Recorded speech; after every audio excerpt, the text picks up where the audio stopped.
पार्वती मैया को सप्तऋषियों ने जाके और खूब बहकाया महादेव जी के। शंकर जी ने कही थी जाई प्रेम परीक्षा लो, क्योंकि प्रेम में तो अब गुण भी गुण दिखते हैं, और यदि दुश्मनी हो जाए तो गुण भी अवगुण दिखने लगते हैं।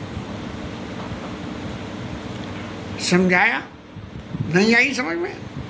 ऋषियों ने कही है तुम्हारा जन्म पर्वत से हुआ है, पहाड़ पहाड़ कुछ करता धरता नहीं है। हाँ, और चाहे जो भी परिस्थिति हो पड़े ही रहते हैं, कोई आगे चाहे छीन गाड़ के तोड़े, चाहे पेड़ पौधे उग आए वो करें। तो इस तरह के खूब यत्न कर लिए सप्तऋषियों ने, और पार्वती मैया को यहाँ तक कह दिया कि पहले तो वो ब्याह करते हैं और फिर पत्नी को मरवा देते हैं और फिर दूसरा ब्याह कर ले। लेकिन जब अकेले रह जाते हैं तब उन्हें बड़ा चैन पड़ता है। महादेव जी की बुराई कही, जो उनके गुण हैं उनको अवगुणों में बताया, जैसा कि पार्वती मैया क्या कहती है ये उसके भाव की समझदारी, भाव की अच्छी तरह से समझा जा सकेगा। सप्तऋषि बोले कि अब सुख सोवा तो सोच नहीं हो। बोले अब तो पैर फटकार के सोते हैं, जो दिन रात राम नाम जप करता हो वो कहाँ अगर सो भी जाएगा तो शरीर सोएगा, वो तो न सोएगा, और जिब्बे राम नाम बोलती रहेगी। अब सुख सोवा तो सोच नहीं, भीख मांग वो खाई, और भीख मांग के खा लेते हैं। और सहजे काकिन के भवन कवों की नार खटाई। अरे जिन्हें अकेले रहने की आदत होती है उनके घर में जो है जनाना कोई ना डटे, फिर तो जो है मर्दाने ही जो है वो सब कुछ करते हैं, और जनाना तो लल्लू बन के उनकी पूंछ पकड़ के चलते हैं। वो सावन भादों के मंदिर में वृंदावन दर्शन को साउथ से कलकत्ते से खूब बंगाली दशहरे के ऊपर में आते हैं, और एक बस में 25-26 आदमी कम से कम इतने तो होते ही होते हैं। और जब वो वृंदावन में गलियों में चलते हैं तो विछट नहीं जाए तो एक दूसरे की लांग पकड़ लेते हैं धोतियों की, जिससे कि अगर वो ज़्यादा कोई खींचातानी करे तो वो धोती खुल जाए। ऐसे लांग पकड़ के एक दूसरे की चलते हैं। यहाँ शंकर जी महाराज की क्या स्थिति हो गई कि उन्हें आपको सोचने की जरूरत नहीं है, भाई रहने को उन्हें चाहिए नहीं, मसान है उनके पास में, वस्त्रों के नाम पर जो है मसान की बहुत, गले में मुंडों की माला, सिर में गंगा जी, और इसलिए ये भी नहीं है कि कहीं जाके बैठो तो माया देखो जल का साधन है कि नहीं। और सबसे बड़ी बात एक कि इतना सब कुछ होने के बावजूद भी उनके चित्त में किसी तरह की कोई इच्छा नहीं है कि मेरे पास कुछ नहीं है तो कुछ तो आ जाए महाराज। अब फिर इतने पे जब पार्वती मैया ने कह दी और उनकी दाल नहीं गली, तब उन्होंने जाकर जो है ये कहा कि देखो हमारी कई मान लो अब भी है। क्या मानो? हमने तुम्हारे लिए एक बहुत बढ़िया सुंदर वर देखा है। शायद पार्वती मैया के चित्त में ये पानी टपकी आवे कि शंकर जी महाराज से सुंदर कोई देख लिया तो नगीला, चलो इन्हीं के संग चलो। अति सुंदर सुखद सुशीला, अत्यंत सुंदर है, पवित्र है और सुख देने वाले हैं और सुशील हैं। और हैं कौन वो जी जानना चाहोगी ना, तो गावे वेद व्यास यश लीला। वेद जिनकी यश लीला के गान करते हैं। और महादेव में तो महादेव गुण भवन विष्णु सकल गुण खान, और यही कर मन रन जाई सन ते सन काम। सप्तऋषियों ने जो है विष्णु भगवान की खूब तारीफ करी और महादेव जी के अब गुणों को बताया उनको। और पार्वती मैया ने इसके जवाब में एक ही बात कही कि देखो सत्य कहू गिर भव तनु या हत न छूट छूटे बर दिया। ये पहाड़ से पैदा हुआ शरीर है, इसलिए ये पहाड़ के समान ही मजबूत है कि हट नहीं छूटेगी, चाहे भले ही दे ही छूट जाए।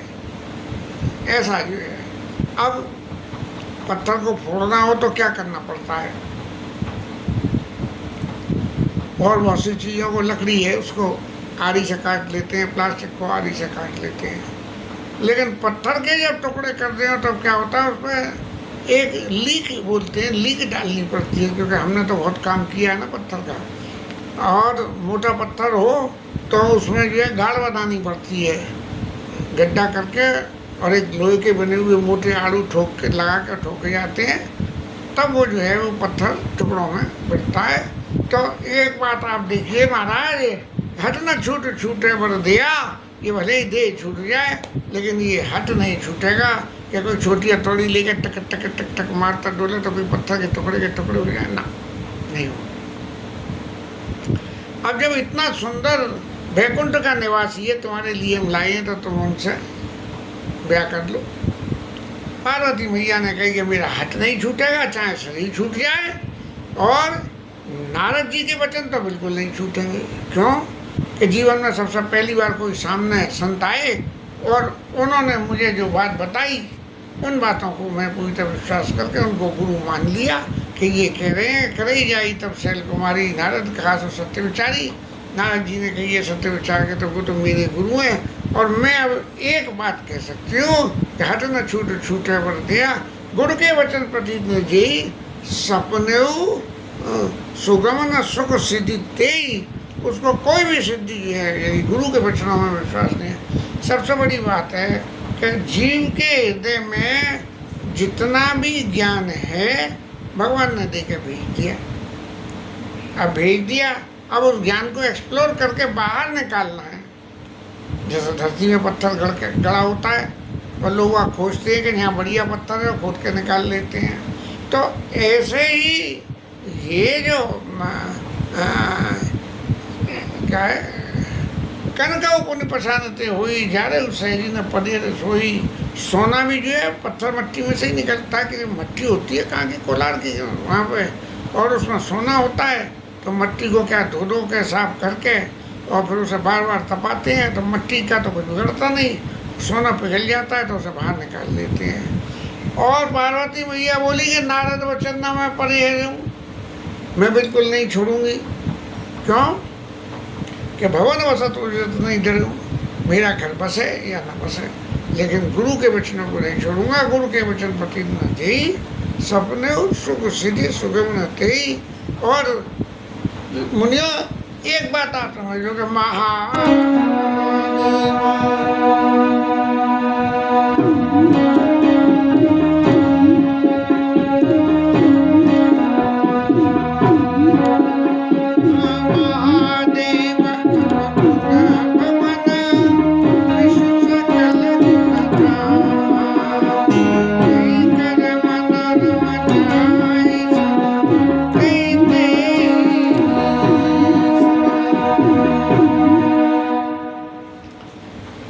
आप तो महाराज ये समझ रहे हो कि विष्णु भगवान में कोई दोष नहीं है और महादेव जी में दोष ही दोष है, लेकिन मेरा मानना दूसरा है कि जिसका मन जिसके संग में लग जाए उसको उसी के संग में काम है।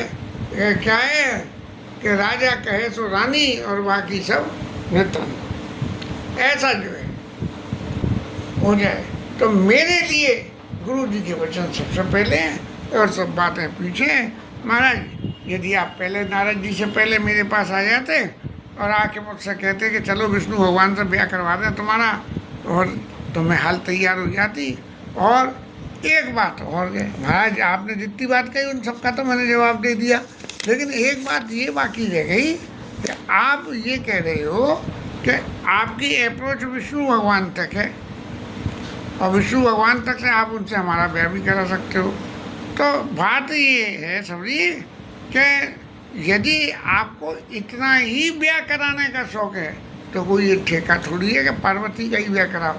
अरे भर कन्या आने की जगमाई, संसार में इतनी कन्याएं और इतने बड़े, कहीं भी चले जाओ किसी का किसी से ब्याह करा दो।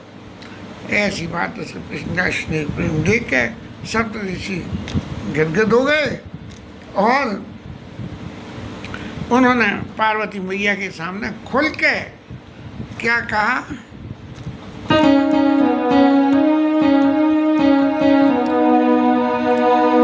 तुम माया भगवान शिवा सकल जगत पितु नाई शरण सिर मुनि चले मुनि मुनि हर्षित गान। पार्वती मैया से कह दी, देखो हमने जो कुछ कही थी वो सब हमारे हंसी मजाक बातें थी, आप भगवान शिव की माया हो। माया माने एग्जीक्यूटिंग फोर्स हो और शंकर जी और आप इस पूरे जगत के माता और पिता हैं के समान बराबर है। इसीलिए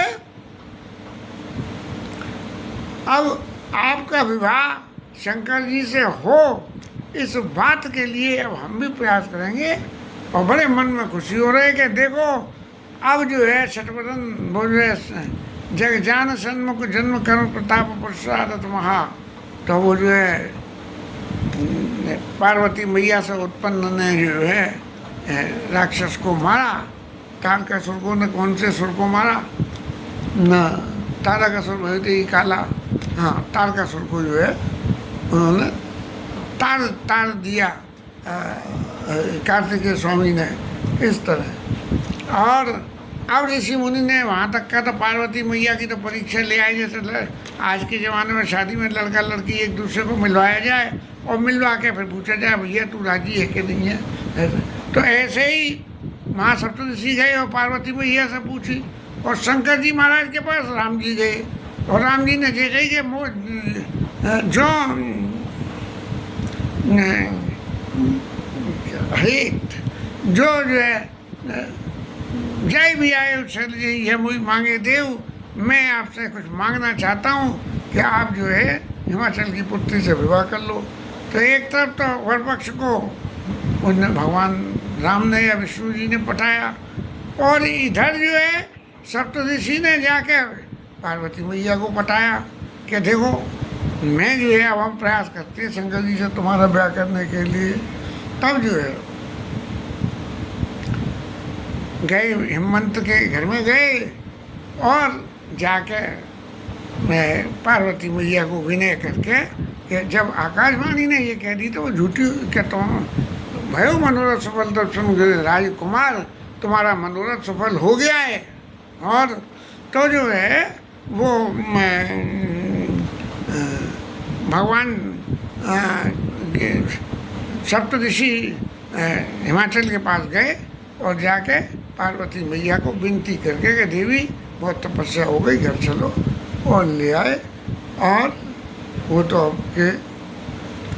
अब एक कथा बीच में छूट गई इसमें कि तारकासुर पैदा हो गए, देवताओं ने उन्हें मारना चाहा, नहीं मरे तो ब्रह्मा जी से कही। अब ब्रह्मा जी महाराज जी तो सब चाहे पहले वरदान दे दें फिर मरने की रास्ता बता दें और फिर क्या क्या ऐसा करो। तब जो है उन्होंने बताया कि धनुज निधन तब होई शंभ शुक्र संभूत सुत यही जी तही धन सोई। कि शंकर जी के अंश से जो पैदा होगा, शंकर जी के अंश से जो पैदा होगा वो ही इस तारकासुर को मार सकता है, दूसरा कोई नहीं मार सकता। अब आप सब एक काम करो। ब्रह्मा जी ने कही, अरे देवताओं, कुछ करना धरना तो करना चाहते नहीं हो, बस फजीयत लगी तो आ गए ब्रह्मा बाबा को घेरने के, ब्रह्मा बाबा फलाना काम ऐसे, ढिकाना काम ऐसे, जे से हो रहा है। तो आप एक काम करो कि शंकर जी से संतति पैदा हो, इसके लिए शंकर जी को मनाना पड़ेगा, क्योंकि वो तो अकाम है। यद्यपि अकाम तदपि भगवाना, और भगत भी रहे दुख दुखित तो सुजाना। जब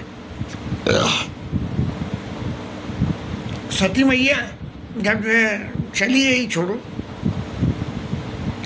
भस्म हो गई, तब भी जो है शंकर जी महाराज सती मैया की भक्ति के लिए दुखी हो रहे थे। अकाम है, कोई कामना उनके नहीं है, लेकिन फिर भी भगत विरह दुख दुखी सुजाना, जो विरह की वेदना सती मैया ने झेली, उसकी वजह से वो उसकी वजह से शंकर जी महाराज दुखी होने लगे। अब सब, लेकिन उन्होंने एक बात कही ब्रह्मा बाबा ने, क्या देखो शंकर जी का ब्याह तो जब होए जब ये समाधि छोड़े, वो अकेला बैठा ठलुआ, हम कहें ना तराजू में बांट तोले, तो शंकर जी महाराज कोई और तो काम है नहीं उन पे, तो वो सीधे सीधे राम राम राम राम जपे और बैठे, और राम राम जपते जपते इतने मगन हो जाए कि कोई आजू आ जाए, बाजू आ जाए, ऊपर आ जाए, नीचे आ जाए, कोई भी आ जाए, उन्हें कुछ पता ही नहीं लगे। तब ब्रह्मा बाबा ने कही कि अब आप जाओ और जाके कोई ऐसा इंतजाम करो जिससे शंकर जी की ये जो तपस्या में बैठे हुए हैं ये भंग हो जाए, और जब ये भंग हो जाएगी तब हम जाएंगे और जाके उनके पास खुशामद करेंगे और फिर उनका ब्याह करवा देंगे। और हुआ भी ऐसा ही। अब देवता तो स्वार्थी आदमी ने कही क्या करो, तुम्हें कुछ ना करना पड़े, बोले कामदेव को बुलाओ और कामदेव को भेज दो जो शंकर जी के मन में क्षोभ पैदा कर दे। अरे कामदेव की इतने बूते की है क्या कि शंकर जी के मन में क्षोभ पैदा कर दे? कामदेव नहीं कर सकता। तो इसीलिए कामदेव महाराज गए, उन्होंने कही कि भाई ये तो मुझे मालूम है कि शंकर जी से मैंने विरोध किया तो मेरा नाश निश्चित है, लेकिन तुम देवता लोगों का काम है इसलिए मैं ये कर रहा हूँ, और किसी का जगत में सांसारिक जगत के आदमी का होता तो मैं नहीं करता। और उसने सब लीलाएँ चलाई कामदेव ने शंकर जी के पास, और जब नहीं चली तब शंकर जी महाराज के ने माने आदमी की कंसंट्रेशन में शंकर जी महाराज तो समाधि में बैठ गए और समाधि छोड़े नहीं, तो कामदेव ने फिर हार के और फिर जो है एक अपना बाण धनुष पर चढ़ाया और शंकर जी के हृदय में मारा। यदि थोड़ा सा विचार करें कि ये बाण मारने से समाधि क्या भंग हुई शंकर जी की, ये बाण क्या था? ये काम की लीला है। इस लीला में बिना कुछ करे ही कुछ ना कुछ अपने आप ही हो जाता है। तो ऐसे ही जो है शंकर जी महाराज के भाई वो तो भगवत नाम में मस्त, और उसमें विघ्न डालने को कोई आया तो उनको कुछ लगा ऐसा कि कोई कुछ कर रहा है, बाद बाकी जो अफसर आए, नाच गाना हुआ, ढोल मंजीरे बजे, शंकर जी महाराज को कोई पता नहीं। लेकिन जब जो है बाण हृदय में मारना चाहा, उनके हृदय में माने एक तो आदमी की आदत होती है और एक हृदय में बस जाती है कोई बात, तो उस बात के लिए निकालने को क्या मेरे को काम से कोई मतलब नहीं है, मेरी कोई कामना नहीं है, तो इनके हृदय में कामना का बाण मारो, जो बाण उनके अंदर जाए, हृदय में घुस जाए और जाके उनके चित्त में कामना पैदा कर दे और वो अपनी समाधि छोड़ दें उस कामना के चक्कर में। बस इस तरह से जो है बाण मारा गया कामदेव को। कामदेव ने बाण मारा, शंकर जी के मन में क्षोभ उत्पन्न हुआ कि भाई ये कौन मेरी जो है इसको विघ्न करने आ रहा है। तब शंकर जी महाराज पुनः मगन ध्यान दंड जुग पुनमान बाहिर कीन। आगे जब पार्वती जी मैया के सामने शंकर जी महाराज कथा सुना रहे हैं, तब जो है उन्होंने मगन ध्यान रस, ध्यान में इतने मगन के दंड जुग 2 मिनट के लिए पुनमन बाहिर की अपना मन जो है वहाँ ध्यान से हटा लिया। तो ऐसे ही यहाँ भी जब हृदय में कामना का बाण लगा तब ध्यान वहाँ से हटा के और ये देखा कि भाई आखिर है कौन जिसकी इतनी हिम्मत है कि मेरे हृदय में काम का हमला करवाने को। अरे बड़े नेताजी के घर में कौन ऐसा है कि जाके उनके घर में रात को चोरी छुपे घुसी आवे और सब कुछ कर दे। जरा से MLA MP सब जो सड़क पे चलते हैं तो आगे पीछे फाँव फाँव फाँव फाँव पुलिस की गाड़ियाँ चलती हैं। बात है कल तक ससुरे सड़क पर फटे कपड़े पहन के डोलते थे, आज MLA MP हो गए तो पीछे पीछे फाँव फाँव चल रही है उनके। तो ऐसी परिस्थिति में शंकर जी महाराज के हृदय में जब कामना उत्पन्न कर दी, तब जो है शंकर जी महाराज ने जैसे ही तीसरा नेत्र उहाड़ के कामदेव को देखा तो महाराज भस्म हो गए, खत्म हो गए सबरी। क्यों? जब कामना ही चित्त में कोई नहीं है तो उस कामना को भस्म करने के लिए वो ही प्रतिक्रिया होगी जो काम न होने पे होती है। इस तरह से शंकर जी महाराज ने कामदेव को भस्म कर दिया और रति मैया जो है रोती पीटती आ गई, बोले महाराज मैं तो सुहागन से विधवा हो गई, अब मैं क्या करूं, मैं अकेली जी के क्या करूंगी। तब शंकर जी महाराज ने कहा कि देखो कामदेव ने जो कुछ काम करा है वो देवताओं के लिए करा है, पर यदि लागत जो दे और संत प्रशंसा दे, क्योंकि अपने स्वार्थ के लिए उन्होंने काम नहीं करा है। इसलिए भले ही तुम्हारा पति जो है भस्म हो गया, लेकिन वो फिर भी भस्म होने के बाद भी दोबारा जन्म लेगा। और क्या होगा? अब तेरति तब नाथ कर होई नाम अनंग और बिनु बपु व्यापई सबई पुण्य सुन निज मिलन प्रसंग। ऐसी स्थिति हो गई कि अभी तक तो कामदेव को शरीर से जाना पड़ता था, अब शरीर तो खत्म हो गया, तो अब तो हवा रह गई बस। और उस हवा को देखते ही चित्त में कामना उत्पन्न हो जाए कि भाई कितना बढ़िया सुंदर है। एक अपने व्यक्तिगत जीवन की एक जमाने में बंगलोर गए, हमारे पंडित जी ने, लक्ष्मीनारायण जी ने कही कि मैसूर जरूर जाके देख के आना। हमने कहा यार अकेले आदमी क्या जाएंगे, लेकिन वास्तव में वहाँ के बाग बगीचे, मैसूर गार्डन जो देखा वो कौन सा वो बांध है उस पर बना हुआ, बड़ी सुंदर स्थिति थी। शाम के समय लाइटें जल के वो जो दर्शन था वहाँ देख के हमारी तबीयत खुश हुई कि भाई अगर हम नहीं जाते तो बड़ा मन में पछतावा रहता। इसलिए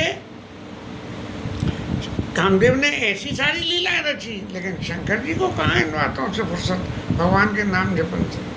अब जब शंकर जी महाराज जागे, सोई देवता पीछे पीछे लगे चले आए और मैं कहा कि महाराज आप तो बड़े दयालु हो, आपने कामदेव को भस्म कर दिया, सारे दुनिया की सारी तकलीफें खत्म हो गई और फिर आपने कामदेव को वरदान ऐसा दे दिए बिनु व्यापी छवि। अब तो वो जो है सामने तो दिखेगा ही नहीं, अब मन से जब जो साधना करेगा उसको काम मिलेगा। अब काम मिले, काम की पूर्ति हो नहीं हो ये अलग बात है। सब देवताओं ने अपने अपने लेवल के हिसाब से पृथक पृथक तीन प्रशंसा और भय प्रसन्न चंद्र अवतंसा, ये सिर पर चंद्रमा धारण किए हुए महाराज शंकर जी प्रसन्न हो गए। सबने जो है खूब मक्खन लगाया सबके। तब सब देवताओं ने एक बात कही, भय प्रसन्न चंद्र अवतंसा बोले कृपा सिंधु ब्रश केतु कहू अमर आए के ये तू। अब शंकर जी महाराज भी मजा ले रहे हैं, उन्हें सब मालूम है। आगा मुझे थका लगे सर्वज्ञ तुम गति सर्वत्र तुम्हार। तो ये तीनों भूत भविष्य वर्तमान तीनों को जानते हैं। तो वो कह रहे हैं महाराज काय को आए हो, उन्होंने इनके मुँह से ही कहलवाओ ये काय को आए हैं। तब उन्होंने ये कहा कि निज नैनन देखा चाहे ना तो तुम्हारा व्याव। महाराज हमें तो आपके अपने नेत्रों से और आपका विवाह का दर्शन करना है। आप तो अनादिकाल से हो, पैदा हुए तब से आप भी हो, पार्वती मैया भी है। तो भैया हमने तो ब्याह देखा नहीं, एक चुटकुला सा ही आता है, एक बच्चा छोटा ही था, उसके माता पिता का विवाह हुआ, तमाम दुनिया भर के फ़ोटो सब देख रहे हैं। तो बच्चा कह रहा है कि सबके फ़ोटो मौजूद हैं इसमें, चाचा के, चाची के, फलाने के, अम्मा के, दादी के, लेकिन इसमें मेरा फ़ोटो क्यों नहीं है। तो किसी चतुर ने समझाया उन्हें कि तुम्हारा फ़ोटो इसलिए नहीं है कि तब तुम थे ही नहीं, अब तुम आ गए हो। अब माता पिता जब तुम्हारे फिर 25, 50, 75 साल की सेरेमनी करेंगे तब तुम्हारी फ़ोटो भी उसमें आ जाएगी। तो सकल सुरन के हृदय से शंकर पर बुझाओ और नहीं देखा चाहिए ना तो तुम्हारे ब्याह। आपका ब्याह के दर्शन करना चाहते हैं महाराज, आप तो आशुतोष हो और बड़े दयालु हो। आपने जो है ये जो उसको वरदान दे दिया कामदेव को कि अब तो हवा चली नहीं कि ठंडी ठंडी और चित्त में कामना पैदा होने लगी कि भाई अगर इस ठंडी हवा में है गरम गरम समोसे देवी राम के खाने को मिले तो इस ठंडी ठंडी हवा में कैसा आनंद आवे। और सब बातें तो अलग हैं, लेकिन तब देव उन्होंने शंकर जी ने हामी भर दी और देवता लोगों ने तो नाचना गाना बजाना शुरू कर दिया। तभी जो है सप्तऋषि महाराज शंकर जी के पास आए और आके ब्रह्मा बाबा ने उन सप्तऋषियों को हिमाचल के घर भेज दिया। बोले शंकर जी को हमने तैयार कर लिया है, पार्वती मैया तुम्हारी तैयार है ही है, तो जो है अब आप विवाह की रचना करो और उनकी जो है लिए विवाह की पत्ती वगैरह उनके भेजने का इंतजाम। अब इधर जब सब यहाँ तैयारी हो गई, अब पार्वती मैया को कर विनती के यहीं घर लाए। घर में तो आ गई थी पार्वती मैया, लेकिन उनको ये जो जैन समाज की मीटिंग हो रही थी इसका कुछ नहीं मालूम था। तो इसीलिए सप्तऋषि महाराज पार्वती मैया के पास गए और बोले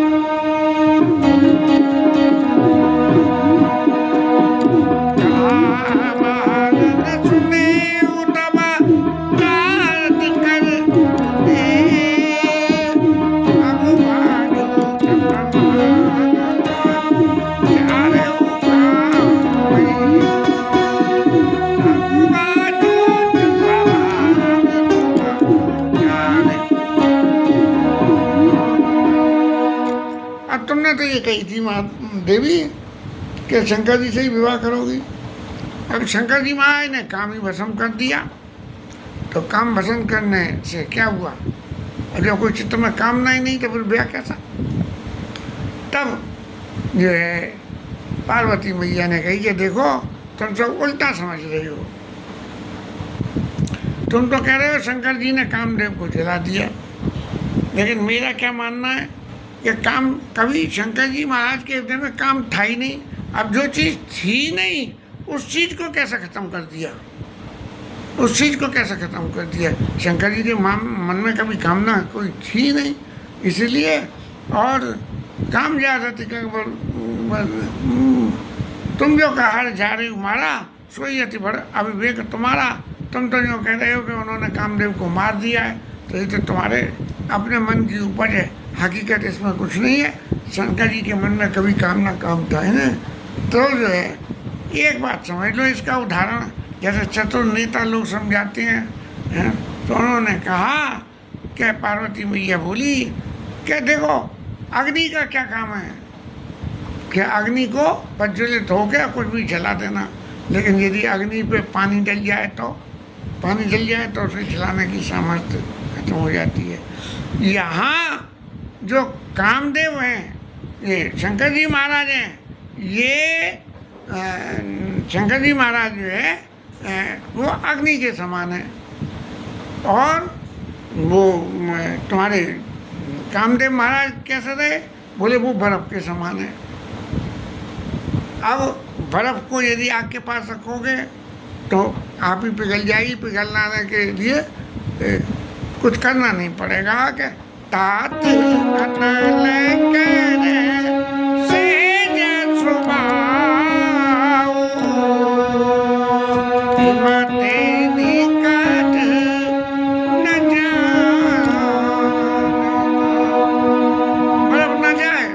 इनके पास क्योंकि गल जाएगी। तो गए गए समीप से सही असमन्मत महेश की नहीं। ऐसी घटना जो है शंकर जी रूपी अग्नि के सामने कामदेव रूपी बर्फ चली गई तो बर्फ तो पिघलेगी, उसमें शंकर जी का क्या दोष है? शंकर जी चल के थोड़ी गए थे, कामदेव ही तो चल के गए थे शंकर जी। इस तरह से ही है।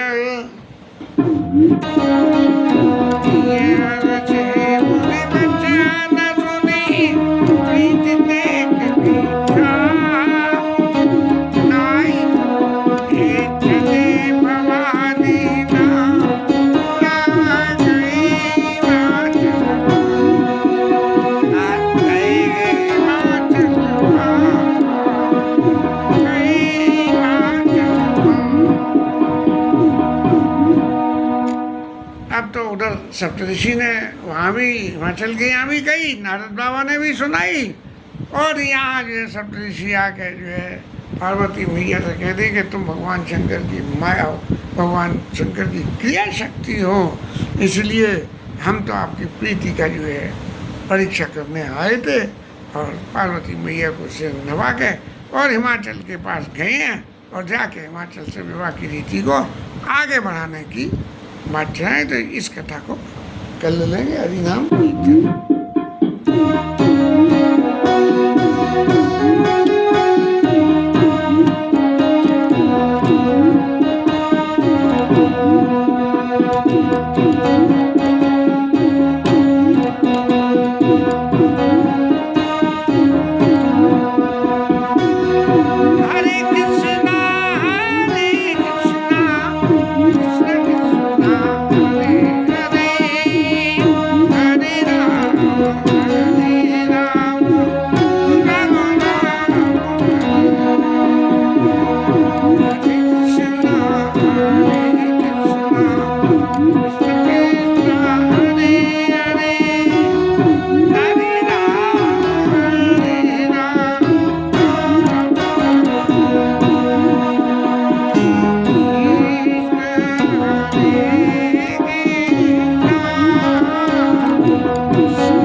उमापति महादेव की श्रीराज धरण की राधा रानी।